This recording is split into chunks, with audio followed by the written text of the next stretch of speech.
I'm sorry, kiddo, I really am. You have a good soul. And I hate giving good people bad news.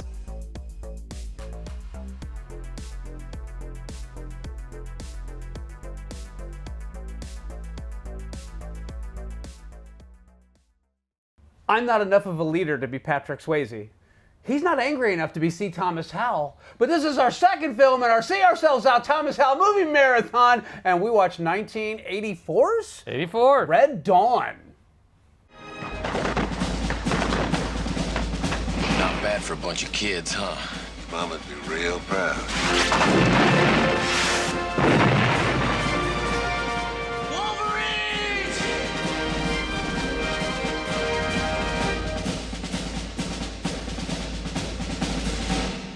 This movie gets a bad rap from some people because they think it's all propaganda. It is very jingoist. No, there's what? no jingoist, which What is do you basically it's very mean? American centric. Well, it's like very rah rah America, but No, bullshit. Wait, let me It is finish not that. rah-rah America. No, fuck you.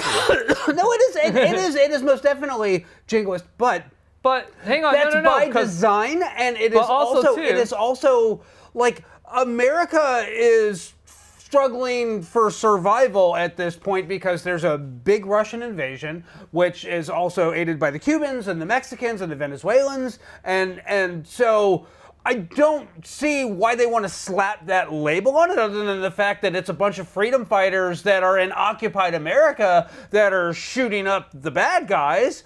But technically the term applies, but I don't think, spiritually it does.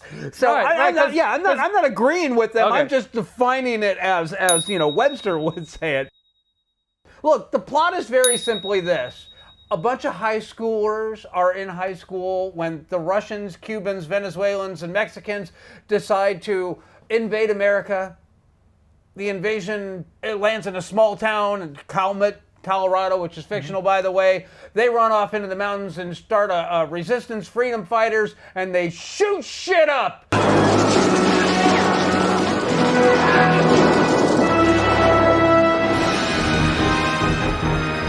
Wolverines! And almost all of them die. That's it. Spoiler. Anyway. No shenanigans. Well, no, we'll get to the shenanigans. Well, there's war shenanigans. But I mean, look, I'm just gonna say this. I grew up on this movie. You grew up on this movie. Oh, absolutely. And if you are not a kid of the 80s, you will never understand, like, the whole drop and cover, ICBM, the day after threats, all the real fear of a potential nuclear holocaust, the Star Wars defense platform, and all that bullshit. We grew up under basically the threat of, oh yeah, and by the way, you could be at school and hear some sirens go off and then see a bright flash of light and you're done. Yeah, pretty much. And we were pretty much hit with this from the day we were born. Oh my God, yes. And especially like in the 80s, they really hammer that stuff home. I mean, there's a lot of movies that have to do with nuclear war, nuclear fallout, World War III, all that shit. I mean, it really wasn't until when the Berlin Wall went down, then it all finally stopped, and everybody kind of took a breath and went, "Hey, wait, maybe it's not all going to wind up as a big burning pile of molten slag in the middle of the city." So, which was nice. It was a nice sigh of relief, and it explains the change in attitude of the 80s, or from the 80s to the 90s. Because with the 80s, it was like, look, we're all going to die anyway, so why don't we just grow our fucking hair out and drink everything and fucking just party, because fuck it, we're all going to die. I mean, Prince wrote about that shit. Yeah. In 1999. Sting wrote about it. He did Work the Black Seam together.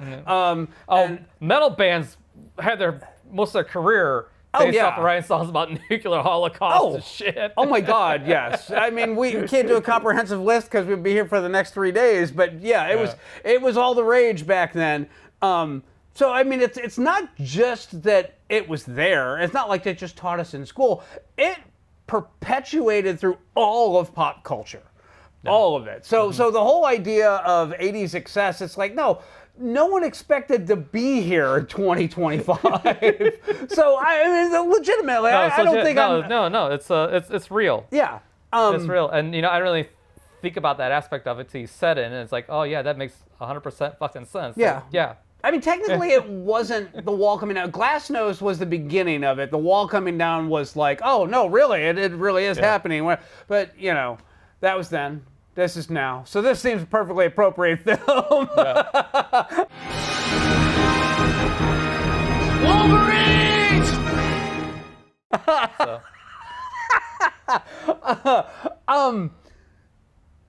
What scenes do you want to talk about here? Oh, geez. Because I'm going to say this. I think the most effective part of this film is John Milius' decision to introduce the text scroll scenario. They here's everything, which they had met with a military advisor that told them this is potentially how an invasion of the United States could unfold. It's also partly based on plans from World War II that the Nazis, how they intended to invade America. So there's some fact behind what they were putting together. And we don't really know what's going on, and I think this is one of the genius points of the film. We don't really understand what's going on until Powers Boothe shows up in the latter half of the film, and he kind of explains, here's the situation. Here's what's really going on. Yeah. Here's why you haven't seen mushroom clouds all over the place. Yeah. They coordinated with selective nuke strikes, and the missiles were a hell of a lot more accurate than we thought. They took out the silos here in the Dakotas, key points of communication. They managed to infiltrate SAC bases in the Midwest, several down in Texas, and wreaked a hell of a lot of havoc. I'm here to tell you. We held them at the Rockies and at the Mississippi. Anyway, the Russians reinforced with 60 divisions. Lines have pretty much stabilized now. What about Europe? They're sitting this one out. All except England. They won't last very long. The Russians need to take us in one piece, and that's why they're here now. That's why they won't use nukes anymore, and we won't either, not on our own soil.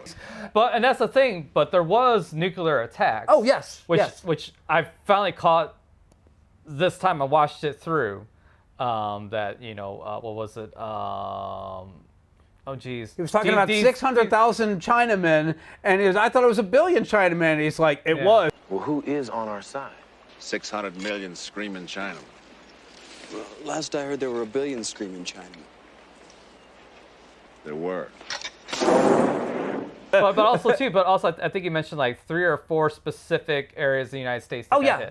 He lists through what they were, and then he basically said now that they have forces here, they're not going to use nukes on our soil because they need to take us intact, and then we're not going to use nukes on our own soil. So that's why it has basically shifted gears into a conventional war. Yeah. They took out the silos here in the Dakotas, key points of communication. Like what? Oh, like Omaha, Washington, Kansas City. Yeah. I was going to say, the opening sequence, and literally they're in school, and they see the paratroopers start dropping in, and they just hit the ground and start, gunning everything down, which might seem like a whiplash sort of thing, but it works in this particular instance. And the element of surprise. And the fact that our group of teenagers, they're not all friends. They just happen to be the 6 or 7 kids that wound up in a pickup truck and heading towards the mountains to hide out and get out of the city. Out of town. Yeah, so I like that thrown together aspect. They didn't have to explain why this ragtag group of all these people were tied together. The situation makes it perfectly plausible. Yeah, absolutely. And then you got they stop by C. Thomas Howell's dad's place. They stock up on some stuff. Yeah. Boys, come on, get in there and get sleeping bags and food right now. Come on, hurry up, boys. Let's move it, son. Head up to the mountains. Jed and Maddie are seasoned hunters and stuff like that. They know how to live off the land. And they teach everybody how to survive. Most of them. It's the last of it for the olives. We still got plenty of meat left. Just stuff you shot. Well, I mean, survive, besides getting shot. Yeah, I mean, yeah. but you can't, And then, well, I was going to say, so we have the setup. The setup is brilliant. The setup works beautifully on that one. And then they decide that they're going to go into town just to see what the hell is going on, because like the fighting has died down and they're running out of food, canned food anyway. They still have deer that they had shot. But when they go into town, they basically realize that the town has been occupied, that there's soldiers everywhere, that there's propaganda plastered everywhere. And, do you have the re-education camps, which has propaganda up there on the screen in the drive-in, and that's where they also keep who they think are going to be like the trouble people, the ones that are going to put up a resistance or stuff like that. And of course, naturally, Jed and Maddie's dad's in there. I think one of the other kids' dads are in there. And then you got Daryl. Remember they ask about somebody's dad, and he's like, he didn't make it. So, Robert, yes. Yeah. Where's my dad, Mr. Director? I don't know, son. Thomas Howell's character. Yeah. His parents didn't make it. Don't forget the mayor. One of the kids that's in the group. I was going to say that. He's the mayor's son, and he's kind of a slime ball that's trying to, Yeah, he's trying to cover his own ass. Is basically what he's doing. I mean, he is trying to keep his citizens alive, but at the same time, he comes off like a very shitty used car salesman. Yeah. According to records, Mayor, your son is a prominent student leader. No, you see, Daryl, he's more of a politician, like his father. Yeah, he gets a little too cozy. Yeah, I mean, even to the point, spoilers, where he turns in his own son and forces his son to swallow a tracking device so they can find him later in the woods. Yeah. Him and the rest of the We'll circle group. back to that one. God damn it! Where's the bugs? They made me swallow it. Daryl, what have you done? I went into town. Got caught. They handled... John Milius is probably the only director that could probably do this movie this way and come off this way, because while it is ultra violent and stuff like that, there's a shit ton of heart in this movie, and it covers so many things. You got survival, you got loss, you got love, you got sacrifice, you got so many things that are portrayed and very well portrayed in this movie. And that's one thing that I hate when you say Red Dawn is like, oh, it's a rah patriot American thing. It's like, No, you obviously didn't watch the movie, or you got a predisposition to these types of movies, and just you're just no matter what you're going to have that thought. I'm going to go with they've never actually sat and watched the whole thing all the way through, because basically you see this transformation of the kids from being, everything will get straightened out and America's going to win and blah, blah, blah, blah, blah, to becoming hardened resistance fighters. Wolverines!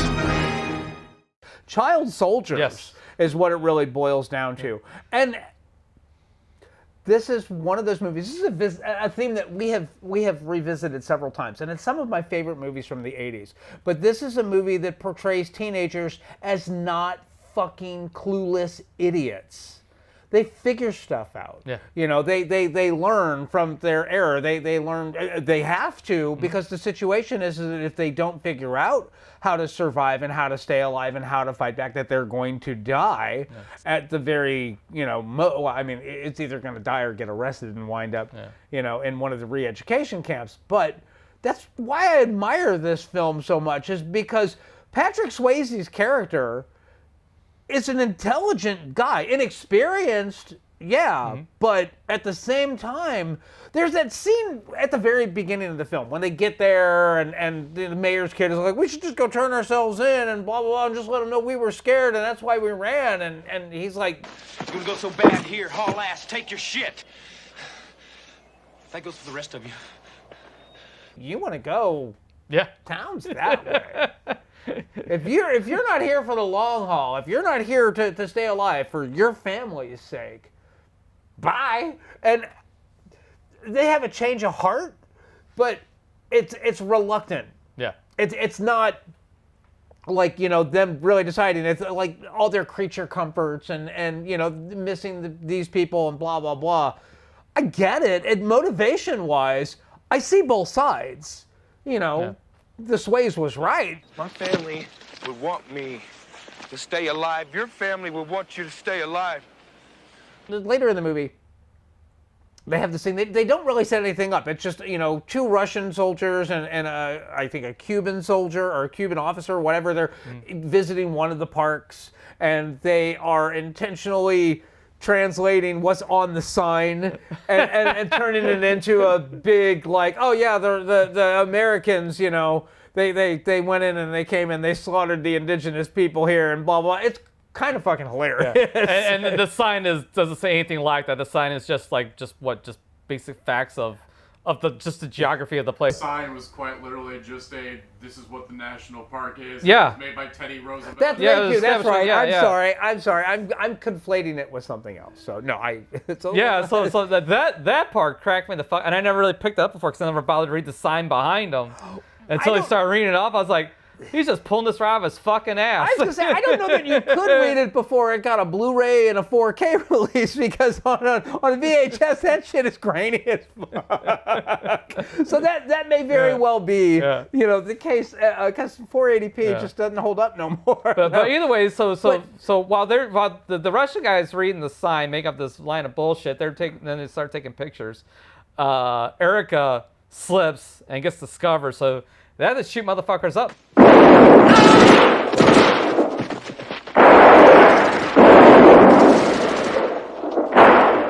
And this is the first time I think they actually have to kill anybody. Yeah, that's the first time that they have to kill. And it's not because they have to, it's because they're forced into a situation where it's them or us. And so they wind up killing the Russian, the Cuban, and then the one Russian gets back to his truck and he's trying to call in to the radio, his home base, and, Jeb walks up and gives him his steely-eyed, mad dog look, and then... Boys!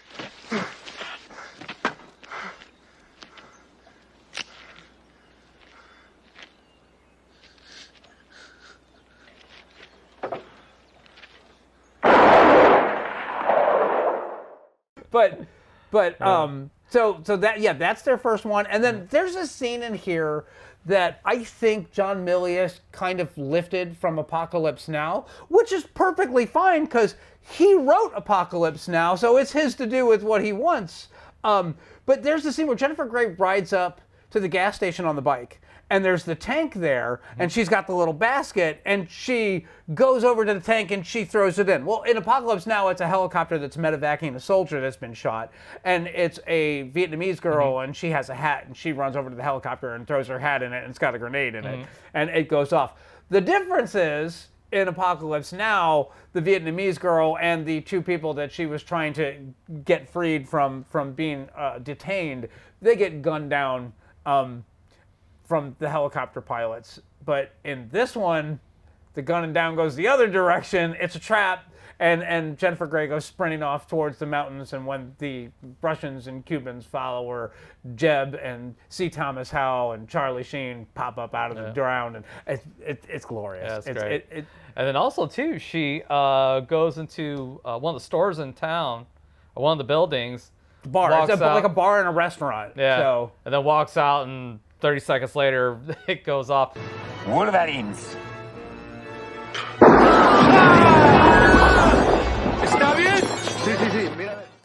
And the best thing about that scene is the conversation that Colonel Bella is having with his Russian counterpart. Yeah. And talking about how the war is going and stuff like that. Like, this is not how you do an occupation. This is not how you deal with the people that, are under your control. Yeah. Under your watch. You're not bringing them into the fold. You're making sure that more of them are going to join the partisans and basically cause more resistance and more trouble. Which is funny because it's revealed throughout the plot that Colonel Bella was a resistance fighter, that he was actually part of a guerrilla army that was trying to take down a government. So all these tactics are very familiar with him, and yet at the same time, when we get to the end of the film and Charlie Sheen and Patrick Swayze have gone into town to fuck shit up so that Leah Thompson and the other kid can get away. I think it was Danny. Yeah, Danny. So they can basically, get out of... Yeah, get out the occupied area. Yeah.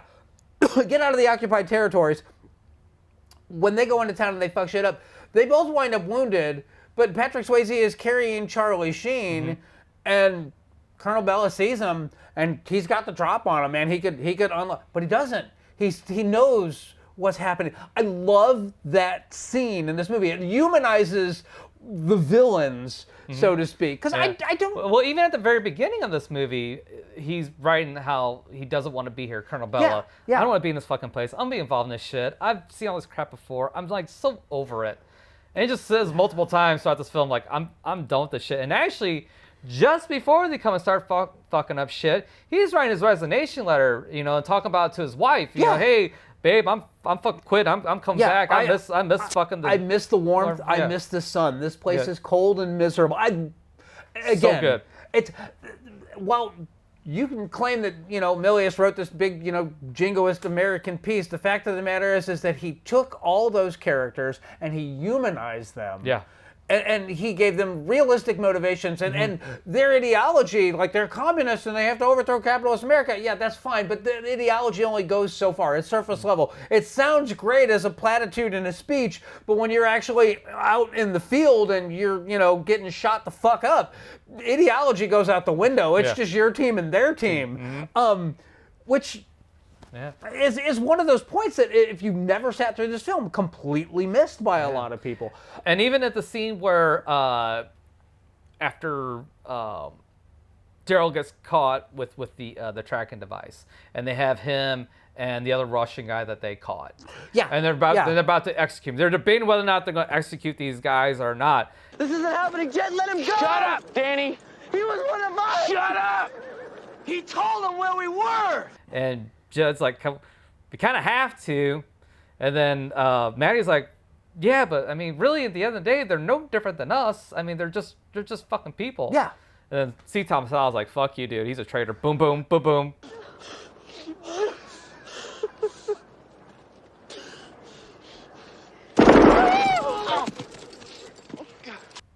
So because this is our See Ourselves Out Thomas Howell movie marathon, I want to talk a bit about C. Thomas Howell here, and I want to talk about the development of his character, because his character really grounds this film, and he's the character that you kind of go through all this with, because it starts off and he's a naive high school kid and he has no experience as far as surviving goes and as far as hunting goes and all that.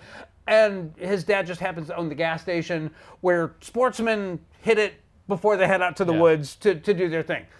Perfect setup. It's the reason why they have all this gear and they're well equipped when they go out. They're not just a bunch of idiots with a bunch of canned goods and some fishing poles. But when he decides that he's going to actually learn how to shoot a deer, we get to see him make his first kill. We get to see him drink the blood of it. We get to see like the whole camaraderie between him and Charlie Sheen and Patrick Swayze. So that kind of kicks off there, where it's those three and everybody else. They're still there. Yeah. They're still involved. But then when they're the core. Oh, they're absolutely the core. And then when they go to town and he finds out about his dad, then you see that like white hot fucking rage that he encapsulates, but it's done in such a subtle way. It's like he's not like that all the time, but when he gets the opportunity to shoot these motherfuckers, he's going to just absolutely roll around in it so that he gets the whole smell.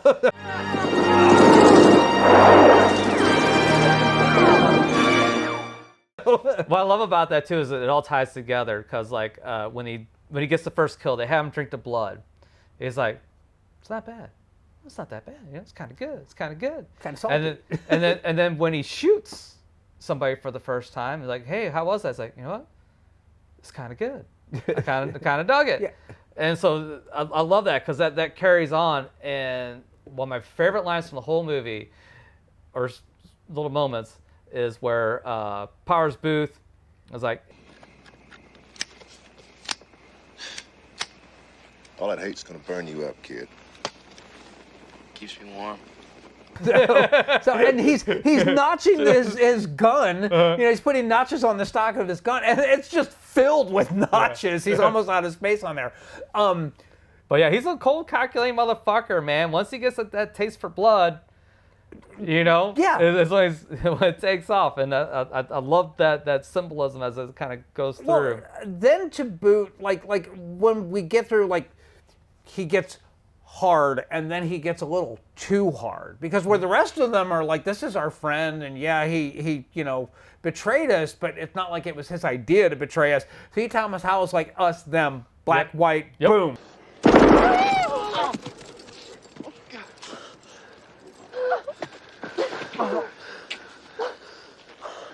And that's it. There is no gray area. There's no middle ground. There's no, hey, why don't you just walk that way?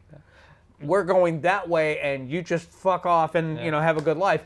But he still has heart though too, because when what's his name dies, Tanner, Powers Boothe. Yeah. He comforts Erica, because Erica's like, I'm never gonna be anybody again.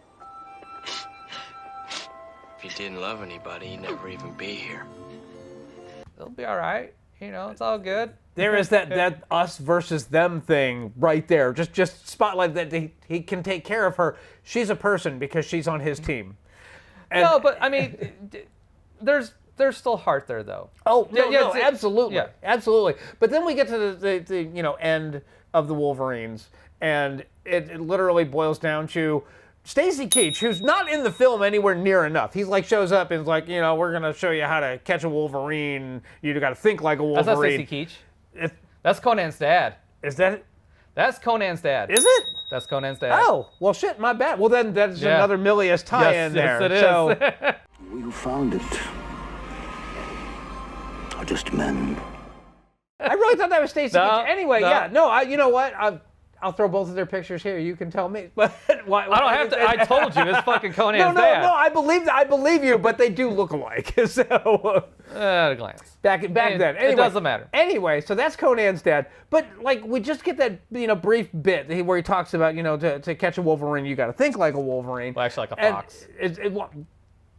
I know. I know. A badger, whatever. But anyway, it literally boils down to they drop a crate of food in the middle of the road and act like it was an accident, and then when the Wolverines go down there to get some, Czech cereal and some apples and some citrus, then the helicopters just show up out of nowhere. Yeah. They never explain it, and part of me is like, I wish that they had explained it, but then there's the other part of me that's like, well, wait, the Wolverines would never have known what the clue was. They didn't find a tracker. They didn't find anything like that. Just 3 Soviet gunships show up and just shoot the hell out of them. Jennifer Grey goes out like a boss.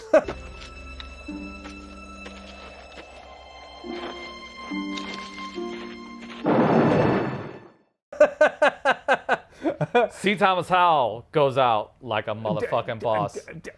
He screams Wolverines, starts shooting at helicopters, and then he buys it. Yeah. Like a boss. Goes out in a fucking blaze of glory. And then cue the music right here.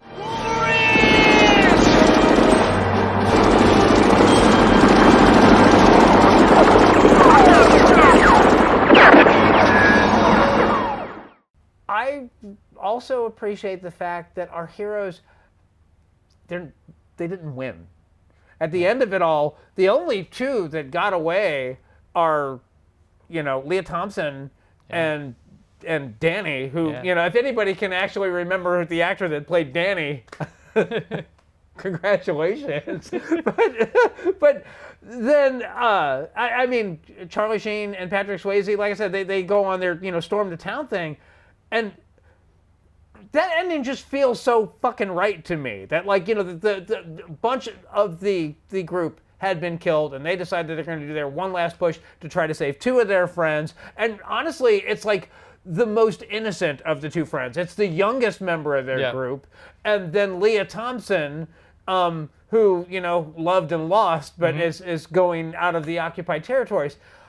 And we get that last shot where they're on the park bench and it's snowing and Patrick Swayze and Charlie Sheen die, and then we cut to the rock that they were carving their names into after each one of them died, and a little bit of a voiceover. It's all it needed. Yeah. It didn't need any more than that. It didn't need to follow up. There's a ton of questions that are left unanswered, but they don't need answering. Yeah, I like where they left it. I mean, we know what we need to know for the characters. We know the 2 got out, and we know that Charlie Sheen and Patrick Swayze sacrifice themselves so they can get. I mean, Yeah. Somebody's gotta live. Somebody's gotta make it. I mean, they knew it. Jed carved their fucking names in the rock before they fucking left. Yeah. And even Maddie was talking about, man, we're just fucking, I can't remember what the line was. You can throw the clip up here. Me and Jet were all used up.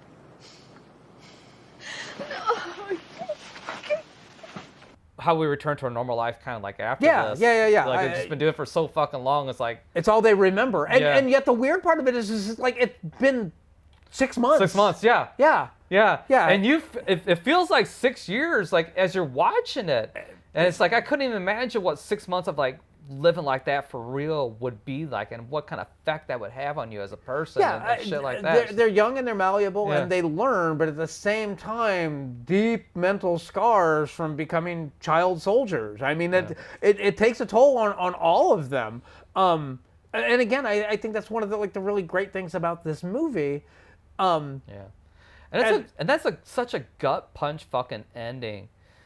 Even just seeing fucking Colonel Bell seeing Patrick Swayze holding fucking Charlie Sheen. Yeah. That look on his fucking face is like, dude, just he's fucking dead. I'm fucking dying. Just let us fucking go. And yes. Let us go out in peace. Yeah. We didn't want to be soldiers. Yeah. This was not our fight. The fight was brought to us. We didn't bring the fight to anybody else. We're brothers. We want to go out like that. And you can see it all on Colonel Bella's face. Like, he understands it. It's he understands the loss. He understands that they're done. Yeah.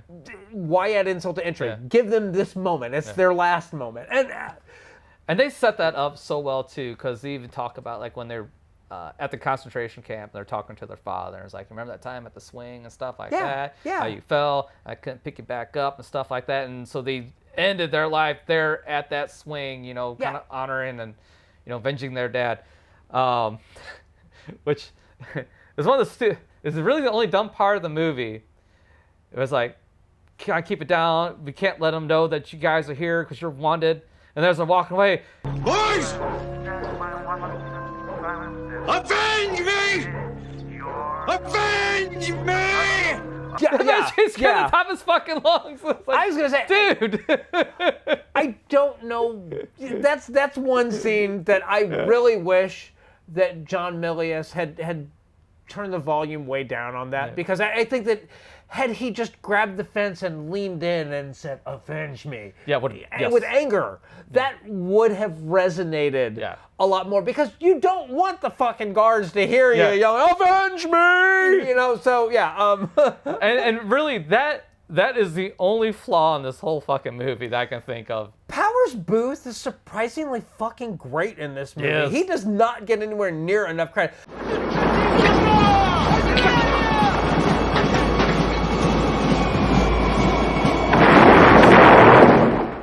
And he comes off charismatic and cool and knowledgeable, and you understand why like this hardened group of guerrilla fighters are suddenly like, all right, dude, tell us what to do. You're the man now. Yeah. I get it. And then when he dies like a fucking boss.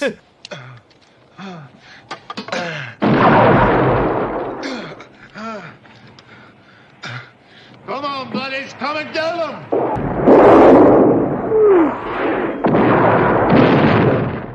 I dearly love this movie, and it's out on 4K. It's been out on Blu-ray. Are we ready for some notes? Do you want to get to the tear of this?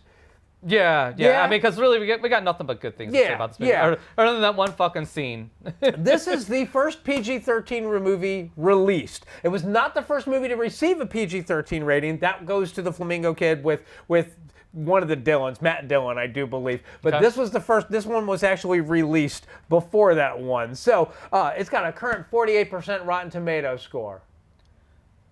Really? Okay, so this had a budget of $17 million. It had a box office of $38 million. And not great. This is originally titled 10 Soldiers. and it was written by Kevin Reynolds. And then co-wrote by him and John Milius. Well, that's why it's co-wrote. It was originally the script was 10 Soldiers, but then John Milius got signed on to direct it, and he decided to rewrite it, and he changed the tone and the direction of it, because 10 Soldiers was supposed to be a small art house film that they hoped would cross over. John Milius was all like, we need big fucking action set pieces. I need some helicopters. I need some tanks. I need some trucks. Oh yeah, and you're not getting them back because we're gonna blow them shits up. So, and thank God, thank you, John Milius, because this feels like fucking war. I'm going to say that I like a good art house anti-war film. There's When Trumpets Fade, which is an anti-war film, and it's an art film, and it's really good. And then there's a ton of them. A Midnight Clear is another one that deals with a lot of young soldiers, and that's got Kevin Dillon in it, which is hilarious, but and Ethan Hawke and a bunch of up-and-comers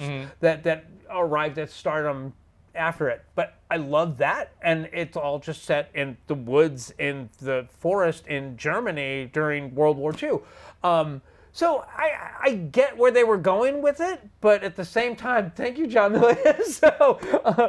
John Milius was paid $1.25 million and the gun of his choice for signing the contract to direct this film, because he's John fucking Milius and you're not. But and John Milius, he gave us this. He gave us Conan the Barbarian. I mean, really, the man is legendary, but this is the movie that apparently, because this wound up in the Guinness Book of World Records as the most violent film ever made, with a kill of 2.23 kills per minute. When you take all the death of this film and average it out. So it did get in the Guinness Book for a while, and then, Rambo showed up and like it topped that ratio on that one. They obviously never seen a fucking Bruno Mattei film where it's fucking scorched earth for minutes on it. Shit, Death Wish. I mean, any Charles Bronson film, there's a body count that's in at least the dozens. But this actually has 134 acts of violence. Wolverines! There was supposed to be a love scene between Powers Boothe and Leah Thompson, and it was filmed, but it wound up getting cut because apparently test audience were like, we're okay with all this shit, but the age difference is a little much, and I get that, because Leah Thompson is supposed to be a high schooler. Yeah, I'm okay with that too. Yeah. There's also supposed to be... Because I also like it too that he's like, yeah, I get it, yeah, you're cute, but... I'm married and It's not appropriate right now. If she was 22, I would have understood it. But he sees her as a 16-year-old, and that's off the wagon. Yeah, that's a no-no. There's no good look to that. That's the way it is. And it would have undermined Powers Boothe's character because again, he comes off as so commanding and cool and this and that. And Powers Boothe was not who John Milius wanted for this. He wound up getting the role because he had just won an Emmy for his portrayal of Jim Jones in Tragedy in Guyana. Okay. So yeah, because of that and like oh, Powers Boothe is on the rise. We need to give him a big ticket movie, and that's how he wound up in this. It was originally supposed to be Robert Blake. Oh, there's Chico and the Man. No, Powers Boothe. All day, every day. Yes. Yes, absolutely. There was also supposed to be a love scene between Patrick Swayze and Jennifer Grey. And this is the source of their tension that led to them not wanting to work together on Dirty Dancing, was because apparently, as Jennifer Grey tells it, and Patrick Swayze, who's no longer around, but he went out and got really, really drunk because he was really nervous about having to do a love scene. And she went out and got really, really high because she was nervous about doing a love scene. And they actually shot it, and like Patrick Swayze was so hammered he couldn't remember his lines. And so it just kept going and going and going. And finally they're like, we'll come back and reshoot it. And they never did. So if you want to know why Jennifer Grey had some thoughts about Patrick Swayze not being terribly professional, it was two young kids in their first, big movie that like, oh, by the way, you two are going to screw on camera. Yeah. I get it, but they did reconcile after Dirty Dancing. It's all good.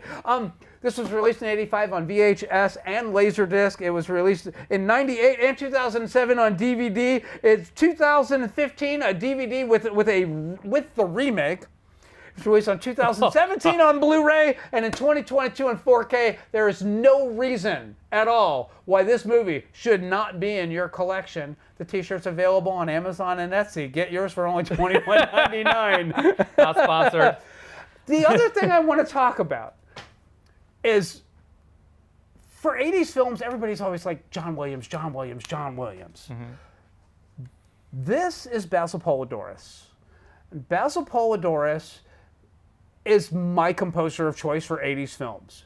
And if you're not familiar with the work of Basil Poledouris, yes, you are. You just don't realize it, because he did Conan the Barbarian, he did Red Dawn, he did The Hunt for Red October, he did RoboCop, he did Starship Troopers. Oh. So when you hear Clendathu drop, You smash the entire area. You kill anything that has more than 2 legs. You get me? We get you, sir. and you hear that dun dun dun dun, only Basil Poledouris wrote music that was that fucking hard, and John Milius and Basil Poledouris amplified each other perfectly because Basil Poledouris got it. He understood how to heighten the emotion. But also the visceral, I mean, obviously works great with visceral directors because you got John Milius and then you got fucking, what's his face? Basil Poledouris. Director. John Milius. It was John Milius who wrote and directed. God damn it, RoboCop and fuck Verhoeven. Verhoeven. Paul Verhoeven. Thank you. I'm sorry, I didn't know where you were going with that. So, but yeah, he works great with visceral directors. Yes. That music, yes, works perfectly in all those movies. Yes. Yeah. Yes. I was gonna say, like, Paul Verhoeven, John Milius and Paul Verhoeven have a lot in common. They both like their guns. They both like their blood. They both like their guts and everything that they've ever done. It's like the squid budget is 1/3 of the money that they're spending on it. And there is no such thing as having fired too many rounds into a bad guy in both of their cases. And Basil Poledouris is the perfect guy to compose music that makes you just sit back and go, fuck yeah! So I love Basil Poledouris. I think that he is an underappreciated gem. Mm-hmm. Sadly, he passed away at 61 in 2006. But he's still young. He also did the soundtrack. He did he composed the music for Iron Eagle as well. The orchestral stuff, not the never say die, but he did the good stuff. But seriously, like, it's fucking Iron Eagle. Yeah, I mean, it's Chappie and fucking what's his face? The kid. The kid. Yeah. It doesn't matter. Yeah, it doesn't matter what his name is. It's all about Chappie. Yeah. So watch our review here. We recommend this. You know this. You've listened to us ramble for however many minutes. Watch it, buy it, enjoy it. It's a great movie. It's one of the best war movies ever. It's one of the best movies about partisan fighters ever. It's not all regular army and they went to boot camp and I love Band of Brothers and I love the Pacific, but the fact of the matter is that these are guys that had to figure out how to do it on their own and they still managed to put boot to ass. Yeah. So I mean, fucking Wolverines, man. I mean, $21.99. Anything else? That's all I got. We will catch you next time.